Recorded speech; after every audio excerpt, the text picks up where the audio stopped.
Our ability to make habits stick is probably a relevant topic for this time of year, with it being New Year's. It's often the case that we make New Year's resolutions and then slip back to our old ways where we lack self-discipline. So how exactly can psychology help us to make habits stick? On this week's episode of GetPsyched, we're going to look at just that.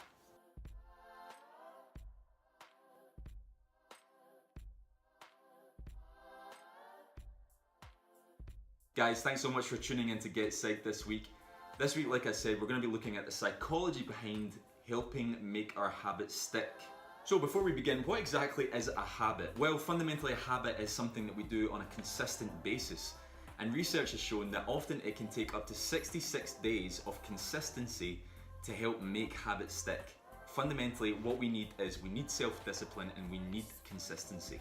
So what are some of the top tips that psychology tells us that can help make our habits stick? Well, tip number one is to plan ahead. What often happens is that we make New Year's resolutions or we make commitments to ourselves throughout the years, and then we rationalize the excuses that we create that tell us why we can't do what we set out to do in the first place. Fundamentally, we justify our own excuses, and a way to get ahead of this is to plan ahead. For example, if you want to lose weight or if you want to get fitter by going to the gym, one of the things that you could do is that every time you come back from the gym is to repack your gym bag. One of the things that I hear a lot is that people say they can't go to the gym or they can't exercise because they don't have their stuff or they don't have time. One of the main things that they have to do and that you have to do if you want to stay fitter and stay committed to going to the gym is to plan ahead. Another thing that you might do in order to stay healthy and stay fitter is to bulk prep your meals. So you might cook meals in batches. One of the things that happens a lot when we're in the office or we're at work is that we don't have our food with us, we've been too busy, so we have to go out and get some kind of food out in the high street that's just not good for us. By planning ahead and preparing those meals in advance, we get over that hurdle because we planned ahead.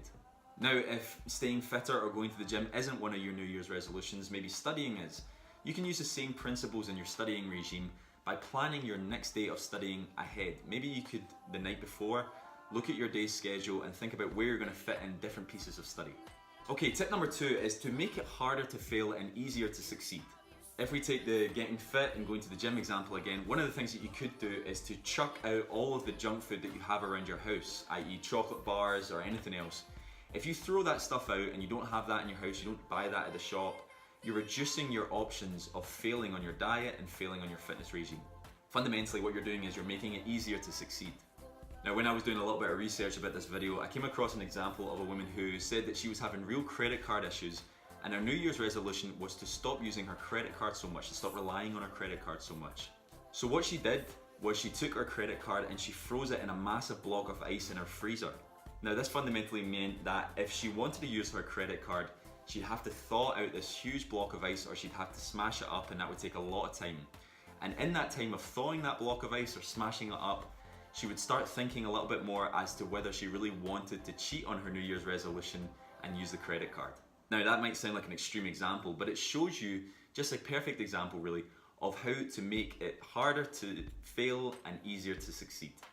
Okay, tip number three is to not start with the action. Fundamentally, what I mean here is that if you want to go to the gym, again, I'm using the example of fitness, 5 times a week, don't start with going 5 times a week. Start with going once or twice a week, and build slowly a routine and a habit of going to the gym on a regular basis, and you can work up to going 5 times a week. What often happens is in our New Year's resolutions or our new commitments to ourselves, and when we want to improve, we go all out. So we decide that we're going to go 5 times a week, or we're going to study for 9 hours straight. What to do is to start small and build a routine that way. Okay, tip number 4 is to understand your reason why. And this might sound a little strange, but to me this is one of the true keys to success and sticking with new habits. Not many people truly understand the reason why they've decided to do what they want to do. If they've decided to create a new habit that's more positive for their lives and those around them, it can be really challenging to get that person to understand why they're doing it. So often we give up on our habits and our new routines based on emotion rather than logic. And if we can understand why we're doing something, we're backing ourselves up with logic. Now, this is something very subjective, and I can't tell you why you want to do something, why you want to create a new habit or a New Year's resolution and stick to it. But one of the things that you can do is to write your reasons down on a piece of paper and expand and understand your reasons why you're doing it. Okay, my 5th and final tip is to create your own set of cues. Fundamentally, what I mean here is to establish a set of cues that assist you in undertaking an action or to starting a habit that you've committed to. Now for me, I prime myself every morning by making a protein shake and I make a coffee. Now that sets my cue for the rest of my day. What I do after that is then I pack my bags if I'm going to the gym or if I'm going to uni, and then I can start my day. I'm ready to start what I've set out to do that day by going through those cues, by creating those cues in the first place and then undertaking them. Okay guys, thanks so much for watching this week's episode of GetPsyched. This week we've been looking at the psychology behind making habits stick, and I hope those 5 top tips have been really beneficial for you. If you've been enjoying this video and if you've been enjoying the other videos, then please consider sharing, liking, commenting on the videos. You can check out me on social media and on my website, which you'll see here, kind of below and next to me. And if you've been enjoying the videos, you can subscribe to the channel and hit that little bell next to the subscribe button, and you'll get weekly reminders of when I upload every Monday. Again guys, thanks so much for tuning in, and hopefully catch you next week.